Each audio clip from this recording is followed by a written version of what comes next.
terms of what we are going through right now, if I were to summarize it in a single, sentence, it would be something like, this is a time in which there are volcanically intense pressures, evolutionary pressures for the radical transformation of all our life structures. And that pressure is to some extent coming from an encounter with a multiplicity of critical developments that in many ways resembles a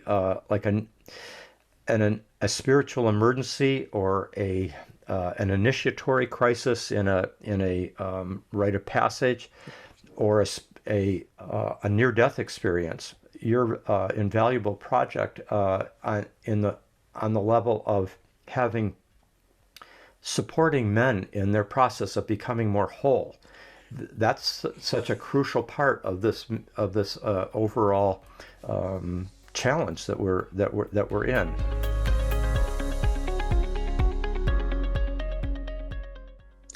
Hello, my name is Clay Boykin, and I am in search of the new compassionate male. I'm convinced that during these times of radical change, that a new compassionate male is emerging as the new archetype. Today, our guest is Richard Tarnas. Richard's the founding director of the graduate program in philosophy, cosmology, and consciousness at the California Institute of Integral Studies. He's also on the board of governors of the C.G. Jung Institute and lectures at Pacifica Graduate Institute. Richard is the author of The Passion of the Western Mind, Understanding the Ideas that Have Shaped Our Worldview, and Cosmos and Psyche, Intimations of a New Worldview. Let's join that conversation. Hello, world. It's me, Dennis, and we are in search of the new compassionate male. I'm the producer of this particular podcast, and I'm here with the founder, Clay Boykin. Hello, Clay. Hi, Dennis. Boy, what a day we have. Isn't it? We have been preparing for this. We're into the 90s in the podcasts that we have done over the past year, and I feel like that this podcast is really to bring us all the way up to what we have been doing, and we have been waiting for you, Rick. Hello, Clay. Hello, Dennis. And Rick, our opportunity, what we have been doing over this past year in the podcast that Clay has started and allowed me to produce a number of them and participate in them, is that we've been in search of the new compassionate male, and really to define and to say, what does compassion within the thread of life, and what is this essence, and how does it inform us as human beings? How does it inform us as men, particularly those of us who identify as men? And what is this process? How do we explore it, and what value could it be to us in the way forward? And in all of your work within mythology and pantheism, and it's so much that we want to talk with you about it, and hope that you'll share some perspectives with us. Well, I'm honored to be with you. You both are obviously engaged in a major project for the human race, and kind of basically a crucial one for our time, for sure. And so when Clay first mentioned this program and its theme, it has an attractive power to it, and so that's why I'm here.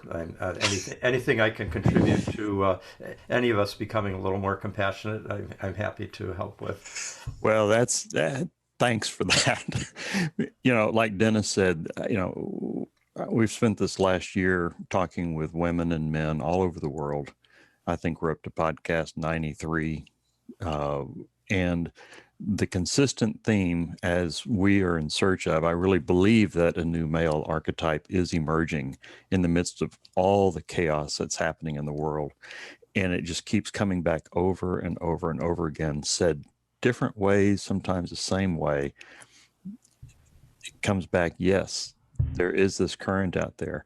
And so I've done my homework. We've done our homework, and this is the perfect time to visit with you, because I'm looking for the historical, the original, a foundation on which to solidify what I'm learning, and to go back in history to astrology and your background and bolt it together, and so I can learn and move forward. We're all ears. Exactly. We're here to learn. Other assorted parts, some gristle and fat in there too. But by goodness, Rick, please help us out with some context, because you have talked with the great thinkers, and you are one, and you have been with some of the great thinkers and some of the great understanders of this humanity, this human journey, actually this pantheist journey that we're having. And so we wanted you to help us get some context. My personal interests they definitely involve history and depth psychology, philosophy, the history of ideas, but I'm particularly interested in how the evolution of humanity has been very much shaped by the evolution of its vision, of its worldviews, which includes cosmology, it includes philosophy, it includes social systems and gender relations and so forth, and how we can, I mean, none of us here have our fingers directly on the levers of power that change the multinational corporate policies or the major power capitals of the world. We're not in that position, but we are in a position, I think, to through our conversations, through our thinking, our speaking, our writing, our reflecting, that ripples out into the world in ways that can shape the frame of reference within which our civilization and individual people in it come to their decisions and make decide what is valuable to them and how they want to orient their lives. So in that sense, the kind of wide-ranging interests of that I think you probably will have mentioned in the introduction some of my background. They do all come together in focusing on the way in which a worldview is constituted, and in turn how a worldview shapes our lives, so that, as I like to say, worldviews create worlds. And so it's very important that we do this kind of reflection that allows us to be able to think about the assumptions through which we are construing reality and construing our relationships with each other. Because to the extent that we're not reflecting on those, and we're not as conscious of the underlying principles and assumptions that are shaping our lives, we tend to be more puppets of unconscious forces and principles that are not always the most life-enhancing ones, especially if you've got as much technological power as our human race does now, and particularly our modern Western civilization. So anyway, one point I'll just pick up on what Clay mentioned already was his sense that a new archetype of a compassionate male is emerging, and that idea that the word archetype comes from the Platonic tradition, that starting with Plato, and in a way even earlier origins going back to Pythagoras and so forth, but particularly Plato and then the Platonic tradition develops a notion that there are these deep underlying principles or forces that, in a sense, are immortal. They are not bound by time and space. They seem to transcend individual human lives.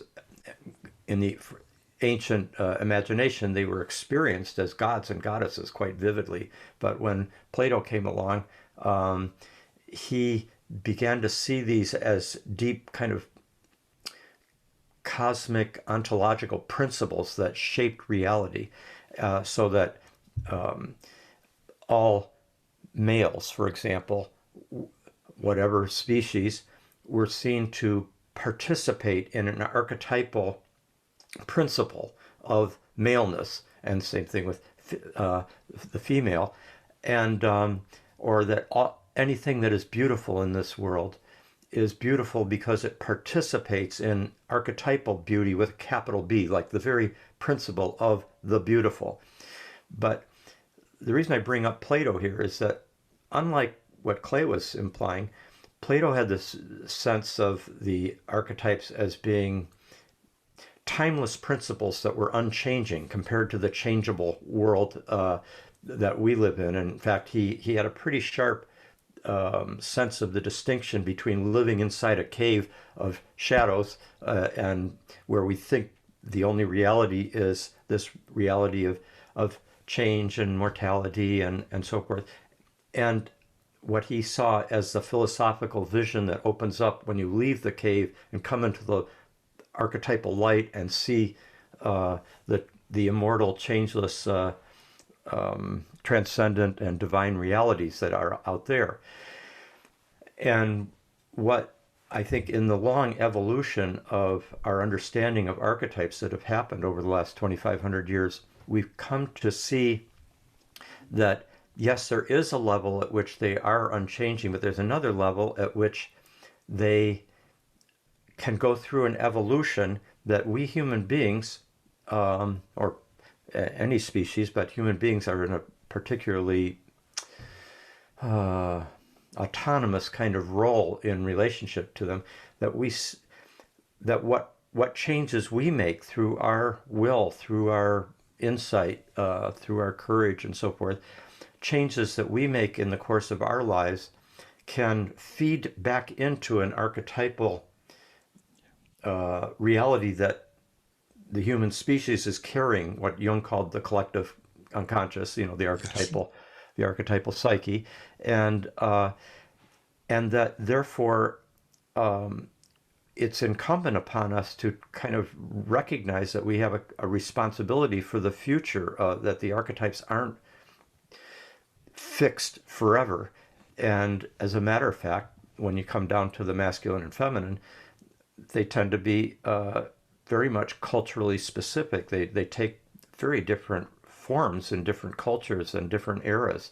And what has tended to happen in our culture, as in any other, is to identify a local and temporary cultural construct of what it is to be a man or what it is to be a woman, and say that's the natural archetypal way of being a man. This is masculine and that's feminine, and don't mix them up, and that kind of reification, basically, of what is actually a much more multivalent, if I can use that term, that archetypes are multivalent. They have multiple potentials, an iridescent variation of possible manifestation.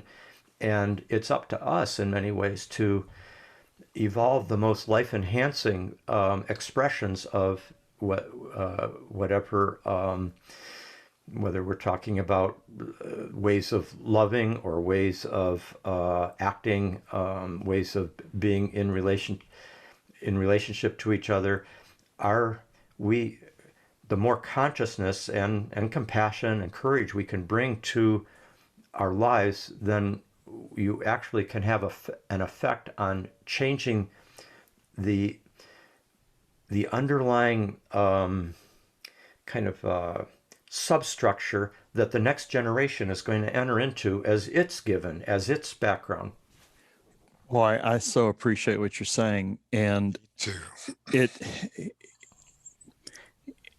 it really underscores what some of the things that we've learned. You know, I guess Stanford has done studies and that suggest that compassion is innate. Now, it also needs to be nurtured, but it's part of our nature. And when I went out and said, well, I'm in search of the new compassionate male, with the intent of us being able to shape, because if I can name it, if I can name this burn that's within each man who he may not understand what that is, well, that's compassion trying to come forward, but the patriarchal system has got them shut down. But if I can name it out there and say, oh, that's compassion. That's what that is. That's the feeling that you've got there. Then with that, we have the opportunity to shape for this next period of time what it is to be a man. Yeah.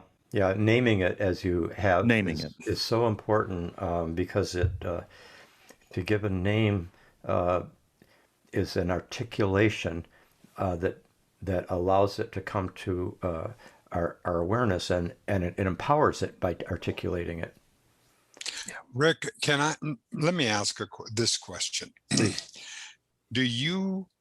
Could you see, or is it possible to see what Clay and I are intuiting, that there is a receptivity in the consciousness of the human species now that may not have been before, that we're at a point where, and how would we know that?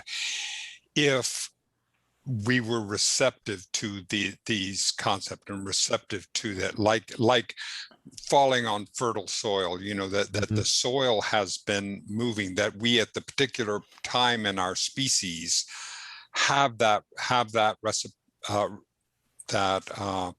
ability to be receptive right now more than we might have before.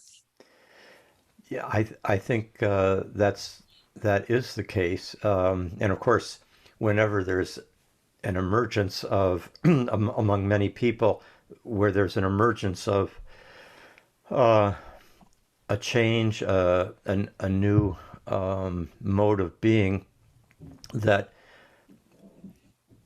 places in question or seems to be leaving behind an established custom or pattern that many people are identified with, that can activate resistance, and so in many ways that receptivity that you're rightly pointing at is also being met by a kind of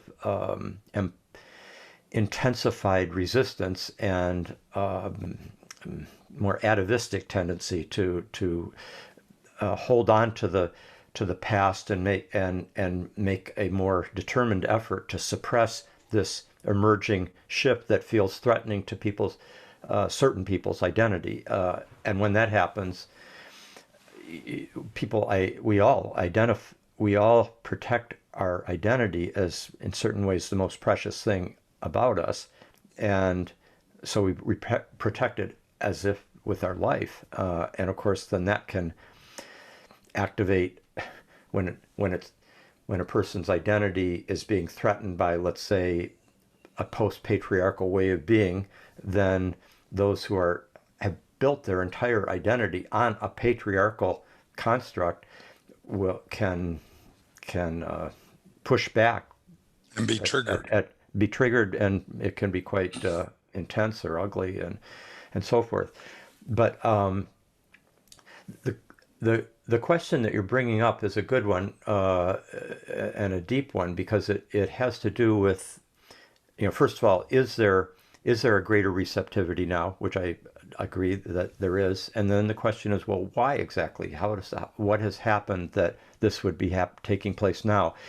And I think one big,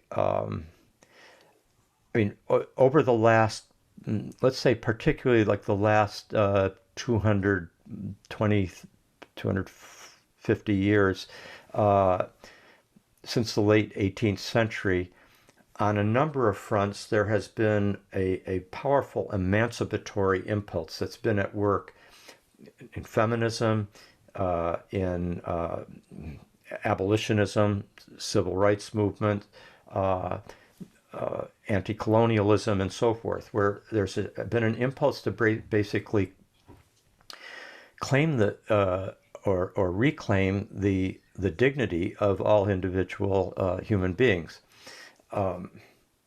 In our time, that's actually also expanding to a recognition of the importance of acknowledging and even feeling respect and reverence for the dignity, the spiritual dignity of all beings, and not just human beings. To kind of break out of the anthropocentric constraints, even though we're particularly focused here on gender relations within the human species. The fact of the matter is that kind of objectifying top-down hierarchy that's part of patriarchy also gets played out in terms of human beings' relationship to the natural world that we actually are not apart from at all, but are deeply part of, but have kind of artificially isolated ourselves from and treated as an object to be exploited. And so I think quite rightly, many thoughtful individuals today, thinkers, activists, and so forth, are realizing the extent to which our gender relations and our capacity to recognize the dignity of all human beings is also tied up with our ecological issues, and that overcoming any one of those points goes a long ways towards overcoming all the others, that they're all interconnected. You're going to say something, Clay. Well, yes, I can hardly keep my mouth shut here. You're getting in line.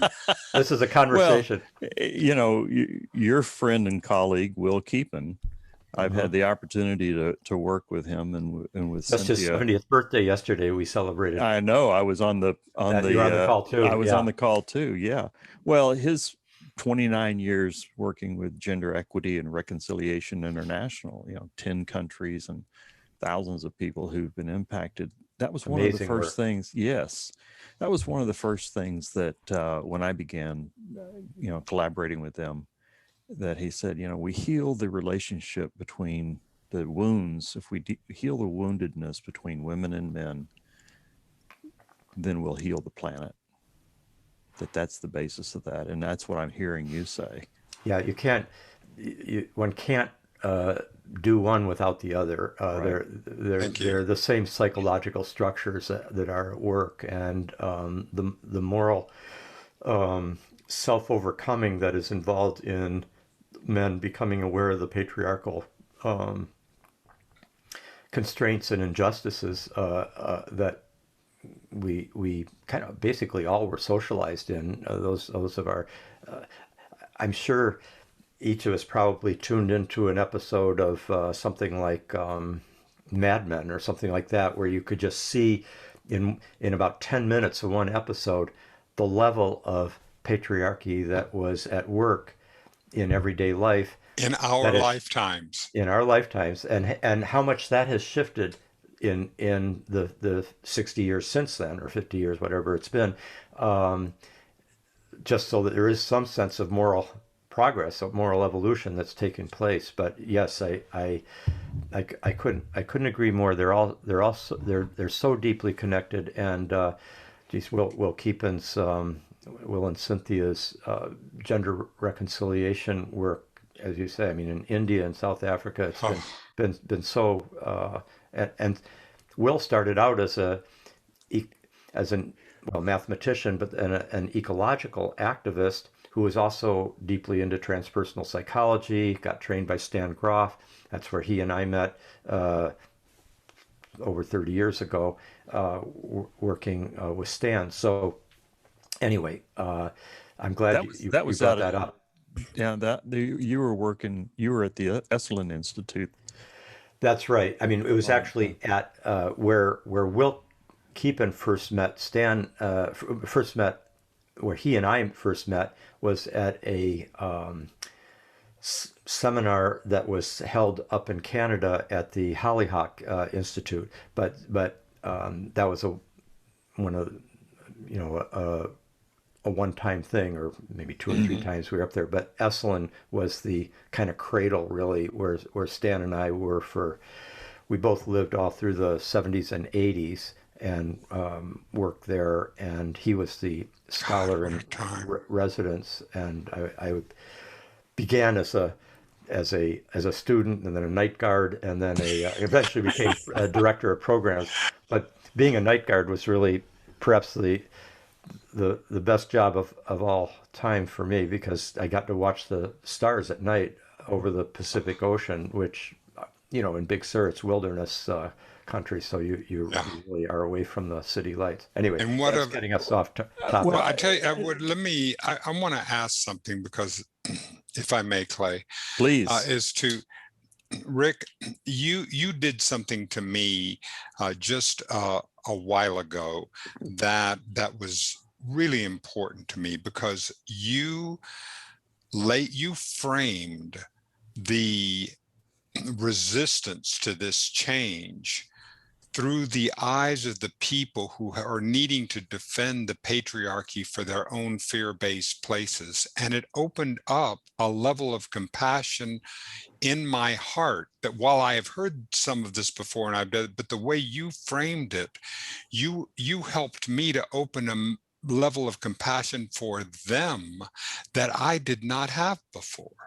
An understanding of their perspectives of why they are afraid and why there is going to be resistance. And it was so beautifully put. I wanted to thank you for that, how you moved me just in framing it and being able to see it from another person's point of another system or another people who are defending their system's point of view. It was so beautiful and it really moved me.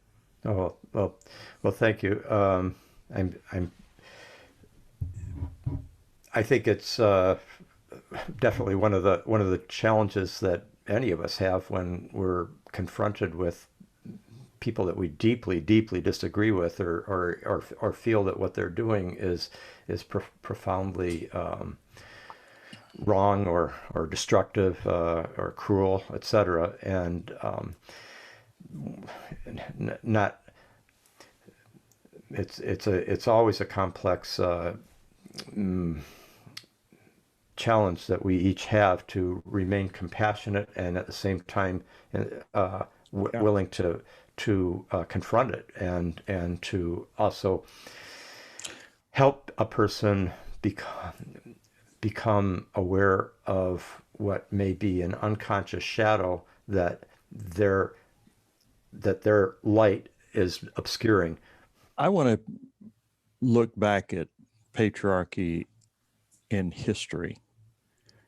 Some people that I casually, that I know, there's this level of helpless, hopeless, that this patriarchal system is here. It's bad. I personally think that there's been good that's come from it, and there's bad that's come from it. And right now, my opinion is it's tipping more towards the bad. But back in time, was the patriarchy strong, and was it going like it is today? Was it this way Was it back in? healthier? Well, yeah. What was it like in the Renaissance? 500 years ago, what was it like? What was happening back then? Well, this is an immensely complex question to think of. First of all, I agree. I agree with you that I mean, patriarchy comes right out of nature's evolution. I mean, it's not just a human construct. I mean, all you have to do is be, it's not the only way that animal societies organize themselves, but it is one way, and it's a very powerful way, whether it's amongst some of our fellow primates, or if you've ever, seen elephant seals Sure. relating to each other, etc. So, and there's in earlier hunter-gatherer societies, there there was definitely a sharp distinction between gender roles within the society, but it was not necessarily viewed as a hierarchy. And there's much more egalitarianism in the hunter-gatherer societies, and it wasn't until societies became more larger, more complex, started having hierarchies that involved, you know, military and higher classes and lower classes, and then as well as patriarchal masculine, male over female hierarchy. And those really enter in full blast during the archaic civilizations, which we are still kind of playing out. And I think in some ways, I mean, even our great the world religious traditions were when during the axial period, the period of roughly around 2,500 years ago, there was a wave of religious revelations right across and philosophical ones, across the high civilizations from India and China to Greece and Israel. There was an emergence of a sense of a transcendent reality that was, we were talking about it with Plato, for example, of a transcendent spiritual reality that was above and superior to and shaped the material world. And that world, like that dichotomy of spirit and nature, of spirit and matter, of the eternal and the temporal, of the one and the many, of light and shadow, and so forth. All these were also interconnected with male-female dichotomy that was built very strongly into even these religious traditions. And so we've been carrying it forward, and modernity brought a new expression of it. And the Renaissance was quite patriarchal in many ways, and even in some ways even magnifying it beyond the medieval period. And it wasn't really until, like we say with Mary Wollstonecraft in the late 18th century, like in the 1790s, when she wrote the Vindication of the Rights of Woman, and there was gradually from that point on more, and I mean there were predecessors, but particularly from that point on, there was more and more consciousness of a kind of feminist emancipation. And what I think is most helpful maybe to keep in mind for the issue that you brought up that's so important, Clay, earlier, about actually it was Dennis, I think, you brought up the idea of there seems to be greater receptivity now to a change, and are we in fact undergoing such a change because of that receptivity, and why? And I think one big reason why there is greater receptivity is that a great vast organic development has taken place that involved patriarchy. And patriarchy did have some positive qualities and virtues that were inculcated as a result of it.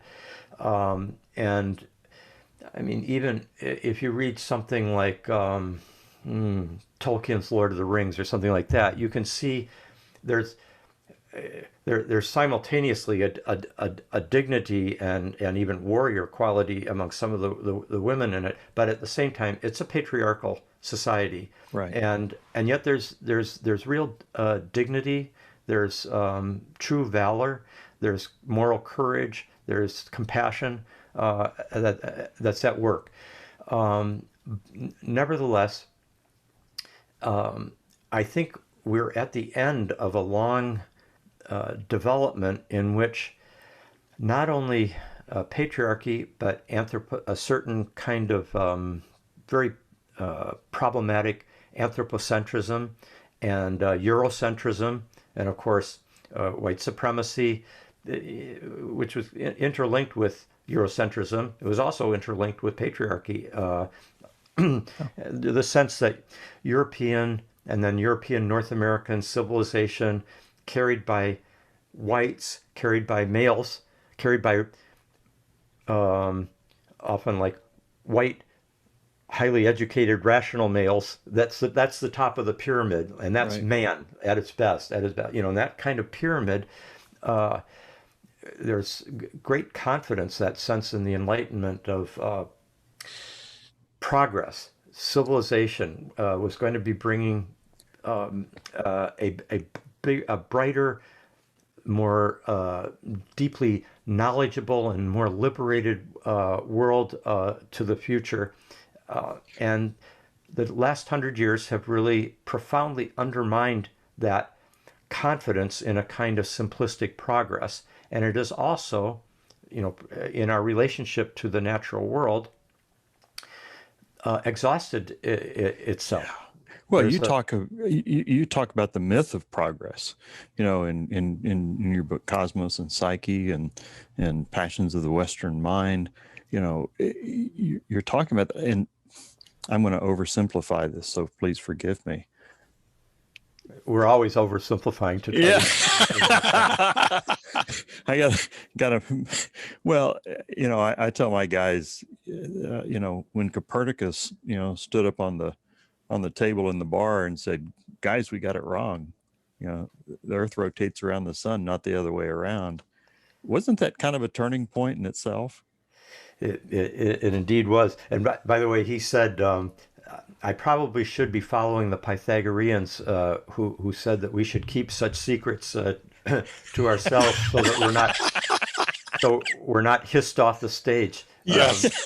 Yes. That was in his introduction to the revolution. Could we use an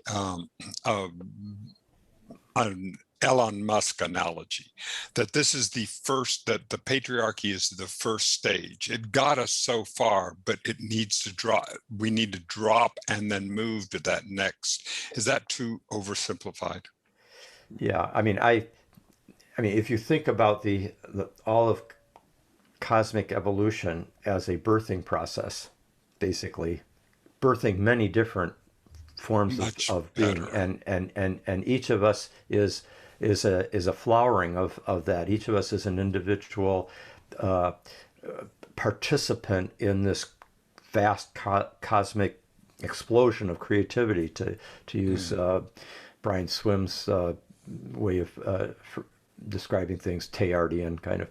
And from that point of view, as soon as you're talking about an enormous kind of cosmic birthing process, you're talking about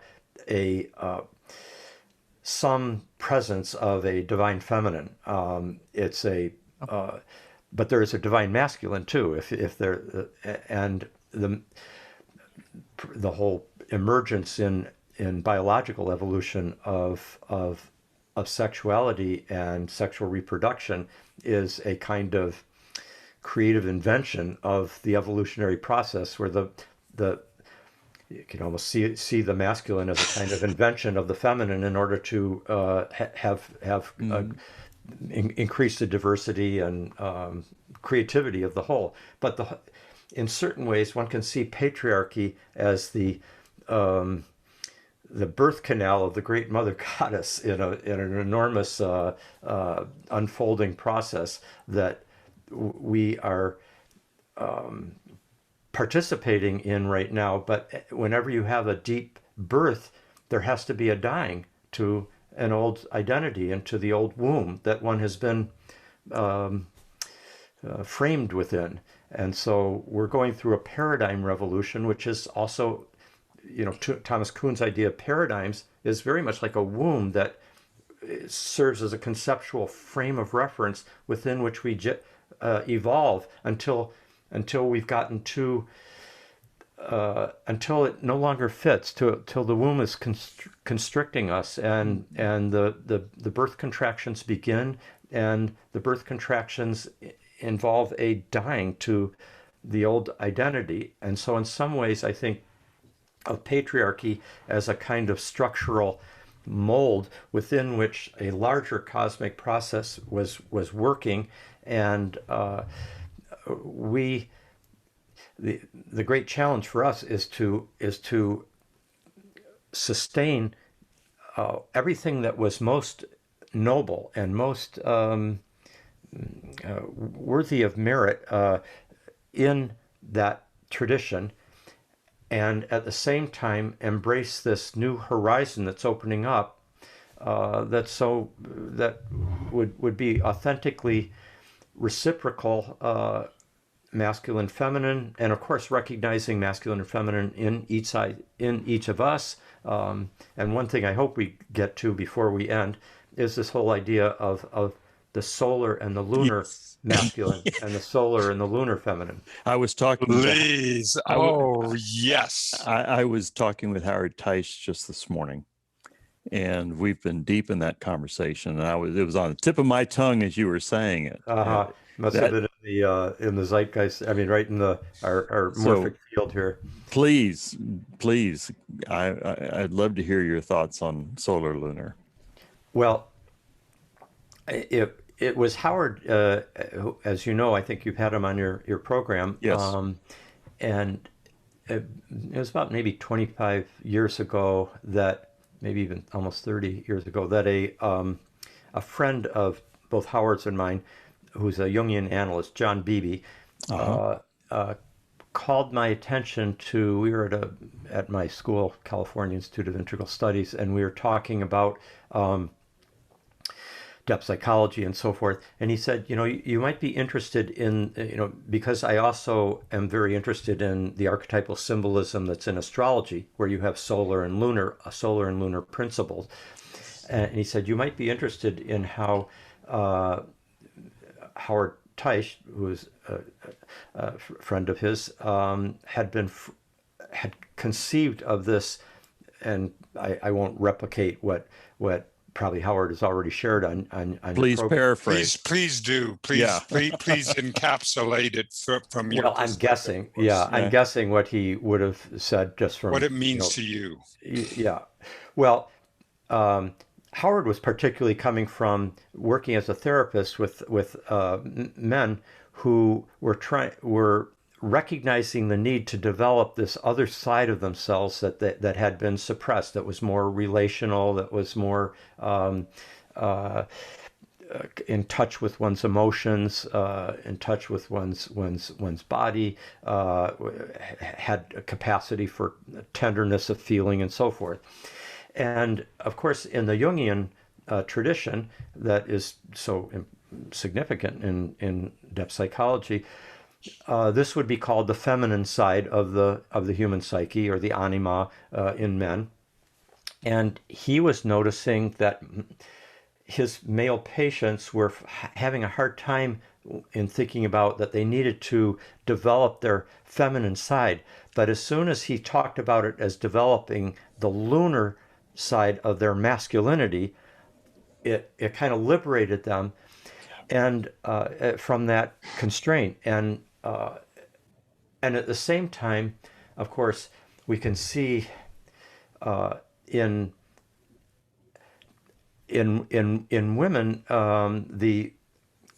as long as you are calling their women's development of a capacity for autonomous, agency, for being an individual, for being capable of the assertive will and of rationality and so forth, all these things that are typically masculine, in quotes, as soon as you say, well, you've got to develop the inner man in you, even if it's inner, even if you're talking about it as being inside a woman's being, it's still alienated from who they are as a woman, because you're calling it masculine, you're calling it men. But as soon as you say, well, this is this is the solar part of your femininity.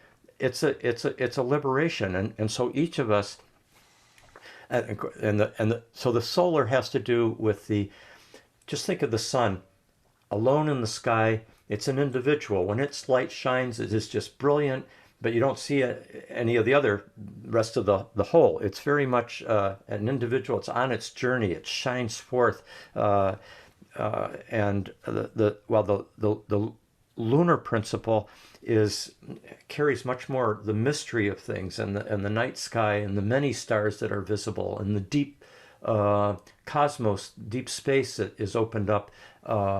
In the the moon rules the night, the sun rules the day, etc. So I kind of it took a while for me to grasp, and then it just started becoming a very fertile frame of reference in which I started applying it to the evolution of humanity, the solar dominance of Western civilization, or the Enlightenment with its solar reason as being the one sovereign truth, and inadequate appreciation of many cultures, or of relationality, instead of being the lone cowboy, of being more the sense of being embedded in a community. Go ahead, Clay. Howard, what really rang true for me were a couple of things. One, he said that the sun shines and the moon reflects, and that really helped put it in context. But then he said something else, and Dennis, you remember, I kind of knee-jerked when he first said it. He said, the lunar leads and the solar executes. Now, being a former Marine, my initial reaction to that was, but immediately after that, I said, absolutely. My time in the Corps, leadership is from the heart. Leadership is the lunar energy. I execute with my solar. And boy, that was a real, and you have to have both integrated. That's right. And unfortunately, we're all, so much of the population is cut off at the neck. We're stuck in our solar. Yeah, that's right. I mean, the head is the solar. It's the sun, moon. The moon is the body, and in some sense, the moon is.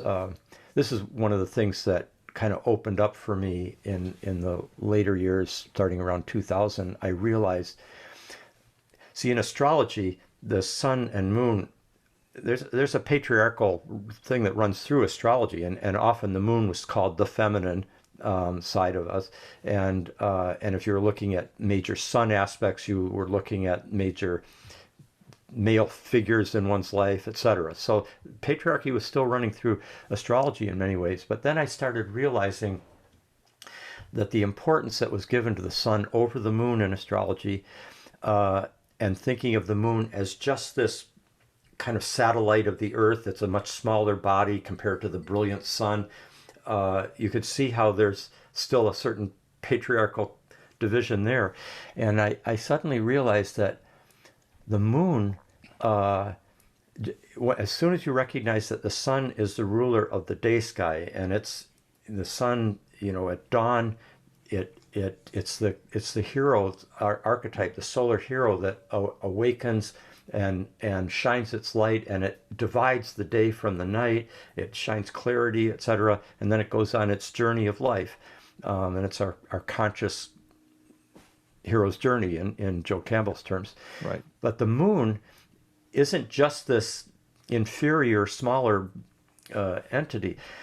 The moon is the ruler of the night sky, and that means that the moon, here's me and Big Sur looking out at the heavens at night and seeing all those stars so brilliant, and that's what the moon is, the symbol of the whole, and in the sense that also, like the sun is our conscious agency that executes, as you put it, but that's in certain ways an aspect of an unfolding of the whole. the deep cosmos is where there are many stars, many truths, many lights, one of which is our sun, Yeah. one of which is each of our solar Clay and Mm-hmm. and Dennis and Rick, and each of us is so in that sense I was able to lift in my mind the moon to its a fuller dignity. It is the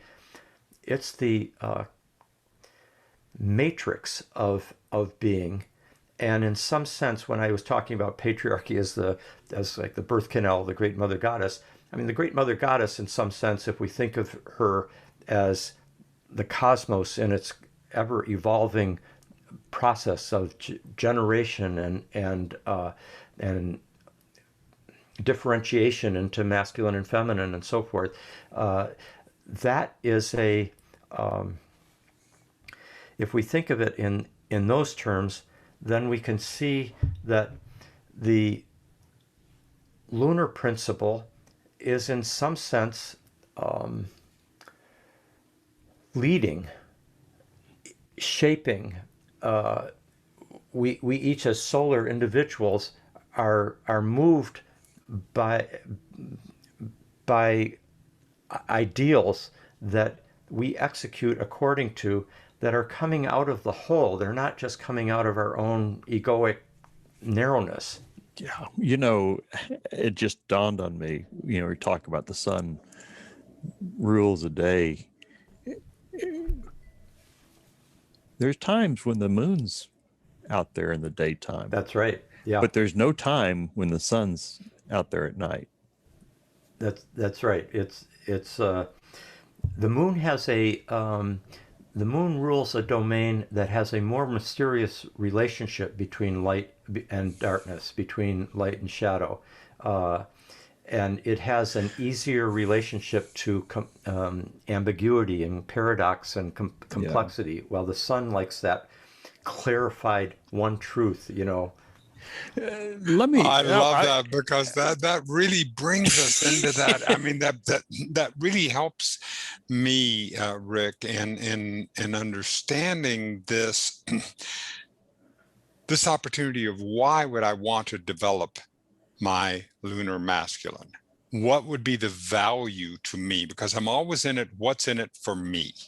As a, what if you're going to ask me to do something, what's in it for me? And if we're going to ask mankind to change, or to grow, well, what's in it for us? Well, you have just beautifully laid it out. The all the complexities, all the underpinnings, the pieces that we have, our intuitions and our compassion and the connection, all come from this place in giving me value to grow my lunar masculine. I'm glad that idea supports that impulse in you. Don't forget what you were going to say, Clay. I just want to respond to Go for it, please. Dennis.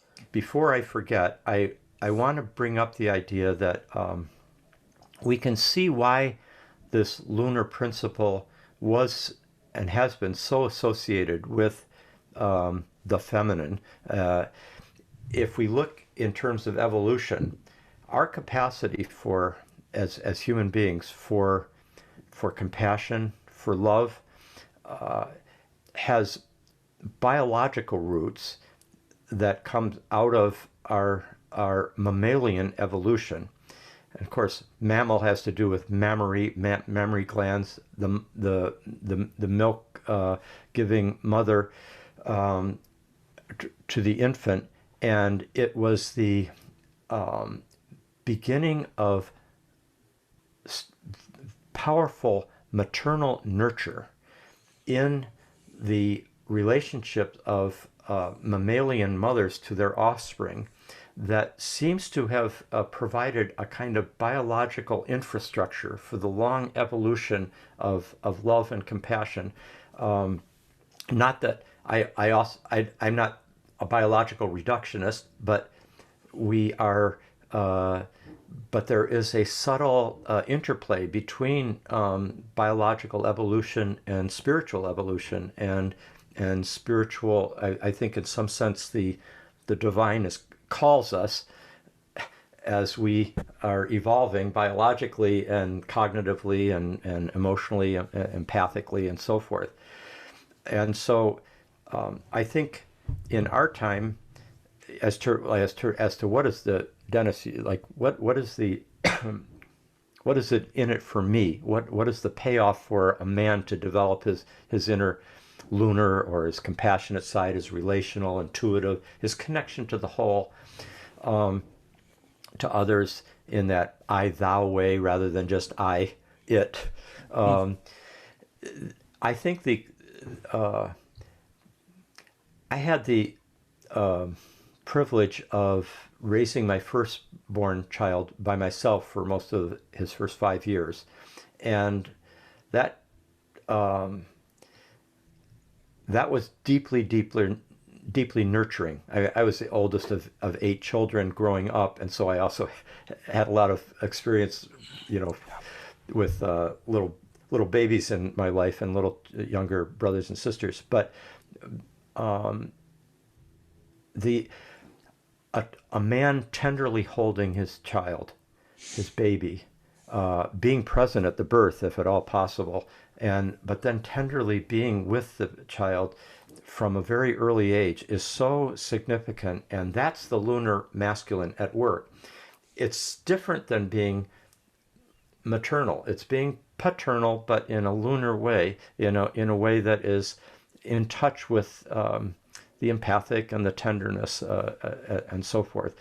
And that's an immeasurable gift that men who are too identified with just going out to work and then coming back, and all the relational work, all the parental caring in the tender emotional details of childbearing and child raising, for the man not to have anything to do with that is such an impoverishment for men. It's just like half of their being has been amputated. Boy, I've certainly learned that over the past 3 years. We've had the opportunity and the pleasure to have our little neighbor boy across the street from the 3 months on once a week to stay with us and so forth. Huh. I'd never had my own children. So to witness and to feel in that nurturing, the intimacy, that whole was brand new to me, and it's fresh. And oh my gosh, you're so right.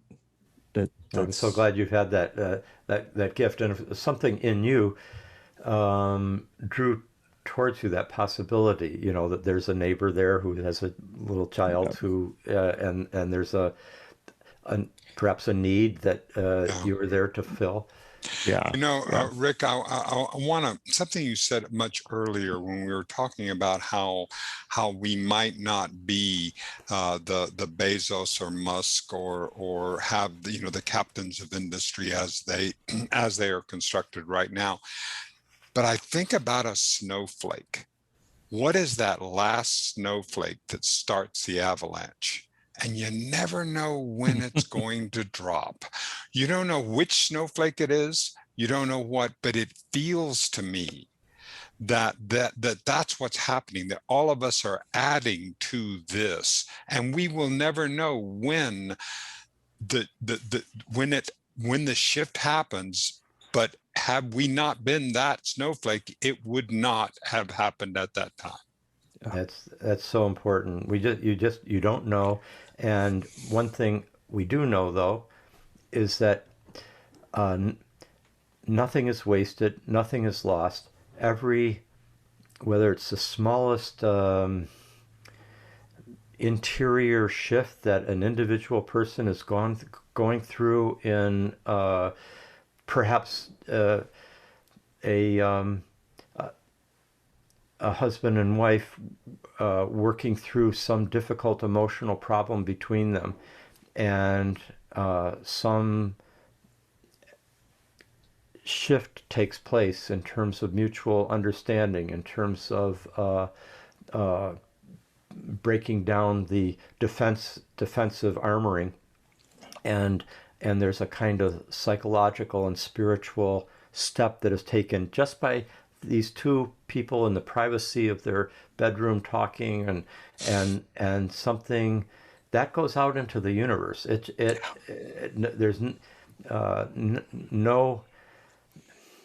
There's no, we're not isolated, skin encapsulated egos, as Alan Watts put it. We're all so interconnected, and every individual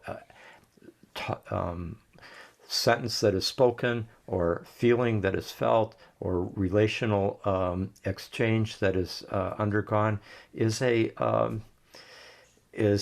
is another snowflake in this larger yeah event. Well, I'm gonna let me just jump in here, Dennis. Yes, in fact, Clay, I didn't let you say something at one No, point. I don't know if you still have that. I still have it. Your vast background and deep understanding of archetypal astrology, and I've seen and watched over and over and over again as many of the YouTube videos with you speaking on that as I can, and they're absolutely fascinating. And anybody that's listening to this, I really, really encourage you to look up Richard Tarnas on YouTube, because it's incredible, incredible work. Can you speak a bit about, from an astrological standpoint, where we've been, where we are, what does it look like going forward? Such a simple question. Yes. I know. Thank goodness. Thank you, Clay. Yes, and I'll be using a frame of reference that is regarded as the gold standard of superstition in our culture. So you're the only person, by the way, Rich, you're the only person I'd ever asked that question of. Well, I appreciate your kind words about the videos that I'm not even sure what I've been giving. Stan Groff and I taught many years together, probably almost 40 years together, many graduate seminars at CIIS and elsewhere, on this kind of synthesis of depth psychology and the astrological tradition, which Jung initiated in many ways, but it kind of exploded, and certainly astrology was not something we anticipated taking seriously, but it proved to be, as Stan has said, it's like the Rosetta Stone of the human psyche. And of course, not all astrology is of a high level of value, or even, there's even irresponsible forms that are out there. Right. But I think a rigorous and careful study of the planetary correlations with the archetypal patterns of human experience, it can be extraordinarily illuminating. And I think maybe if any of your listeners want to tune into something that of those videos that are out there, one I know that I did just a few weeks ago that kind of was addressing an audience that wasn't necessarily deeply conversant with astrology, would be this one I did on our current planetary transits. And this would also probably be a more adequate answer to your question about what's perhaps going on right now. Mm-hmm. And that's that video is called, I think if you just do a Google search for Richard Tarnas on the planets in 2021. It's Richard Tarnas on the planets in 2021. It'll come right up. There's a Archetypal View is a channel on YouTube that hosts a lot of my videos. I know Chad Harris, who runs that, he has put a lot of my videos there. But that's one that many people could perhaps tune into. And the one I did prior to that in that series, also for that same more public audience is called what what's happening in the stars right now?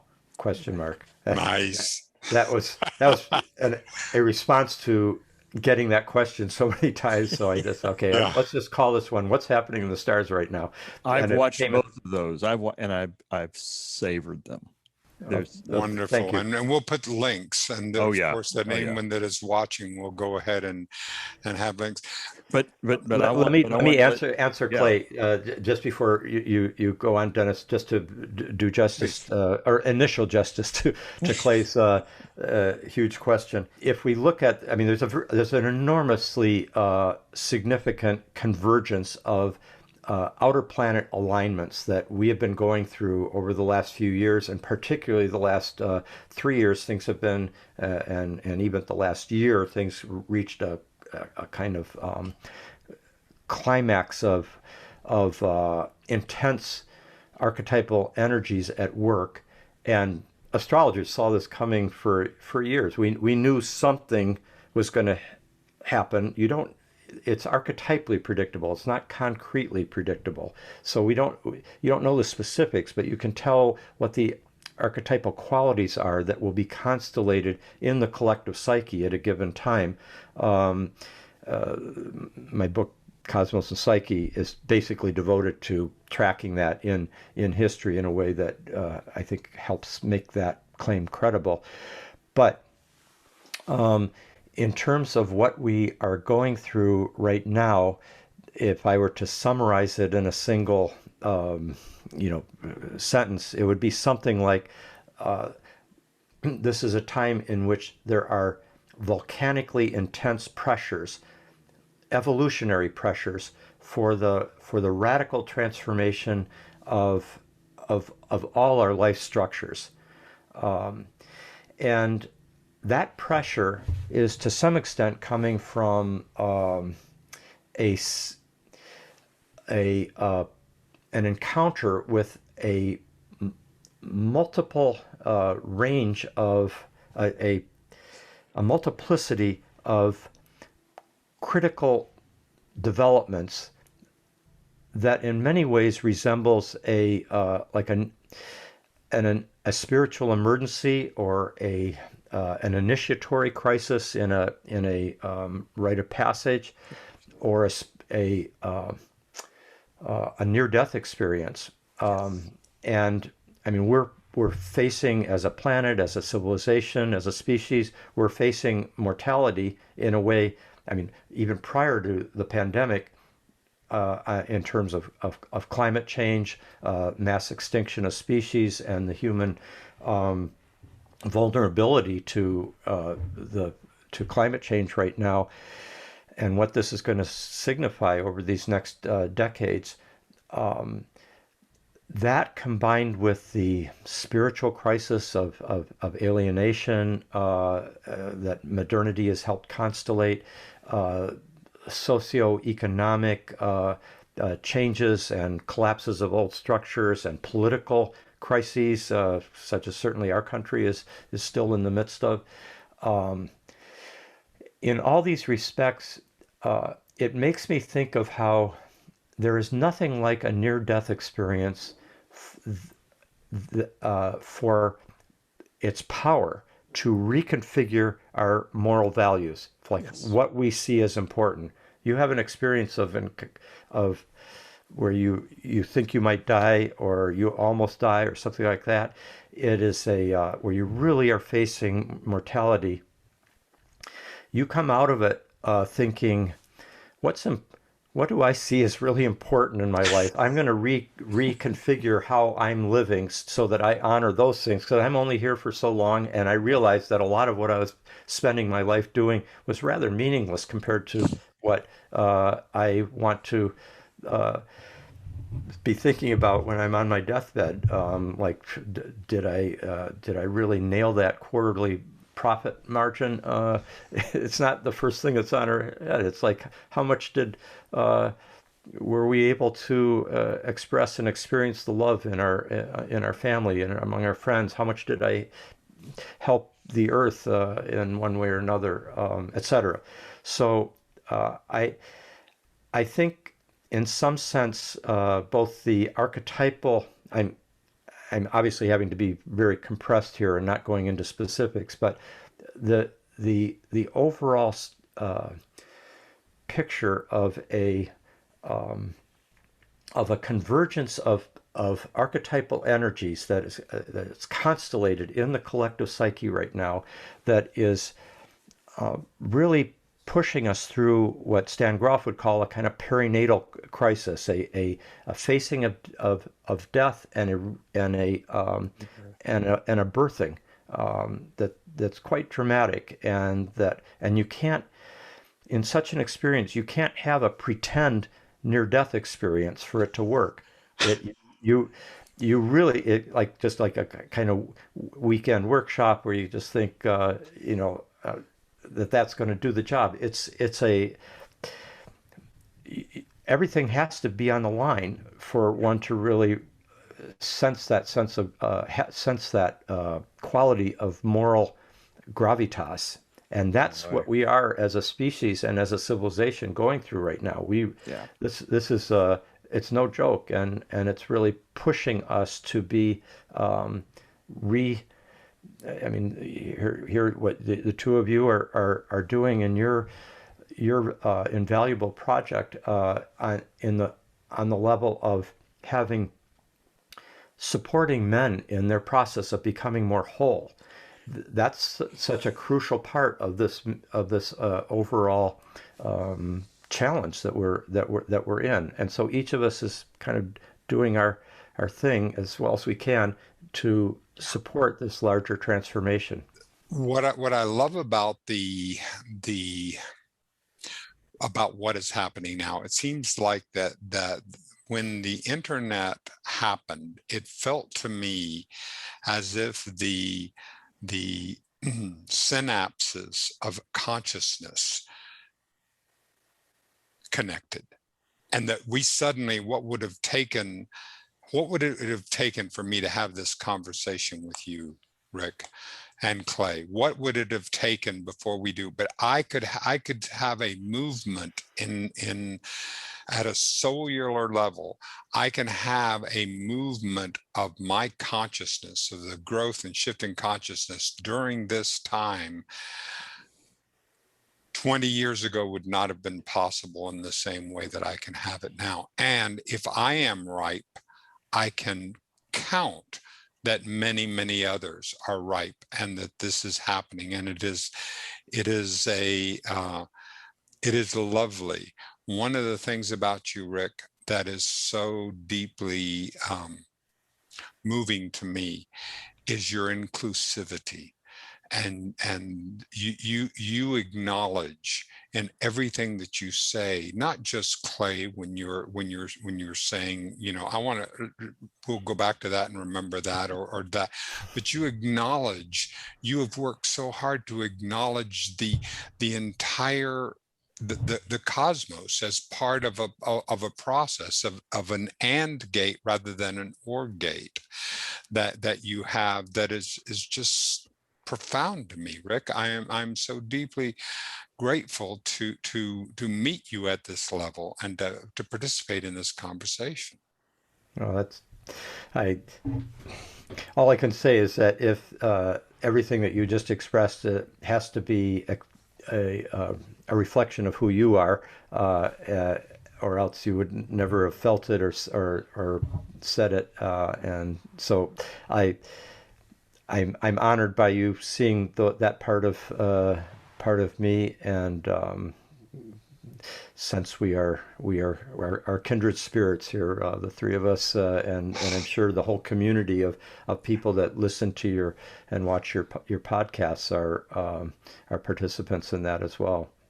How wonderful. Clay, I'm going to leave you to the after party. I encourage anyone to tune into the after party that is going to be part of this wonderful opportunity. And thank you both for, and I thank everyone who is listening, everyone who gets a chance to watch, to seeing another episode of in search of the new compassionate male.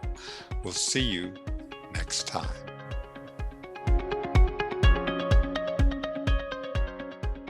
Rick, I'm so grateful. I really am that we had this conversation. There's so much more that I'd like to dig into for my personal understanding. We really are in search, and along the way, people are joining that search, and both men and women. Literally half of the people that follow the podcast, half the people that have visited my website over the years, half the followers are women. They're looking for a resource for their man. Yeah, and they're in search of the compassionate male too. They are. They absolutely are, and for very good reasons. I'd like to invite you back. Well, thanks. Well, let's we've got a decent foundation now for a future conversation, and maybe in a few months your audience would appreciate a return engagement. I really think so. It's an iterative process, and in earnest, I don't come to the podcast thinking I've got the answer. It's an honest search, and the questions are from the heart, and I'm grateful that that's where the answers came from today. Well, thank you. I sense that in both yours and Dennis's questions. It's been great to get to know you both in this conversation, and thank you for welcoming me with such kindness in introducing me to your community too. Well, thanks again, Rick. It's a very special afternoon, and I'm truly grateful. Thanks, Clay, for having me, and appreciate the invitation. And you guys make it very easy to converse with you.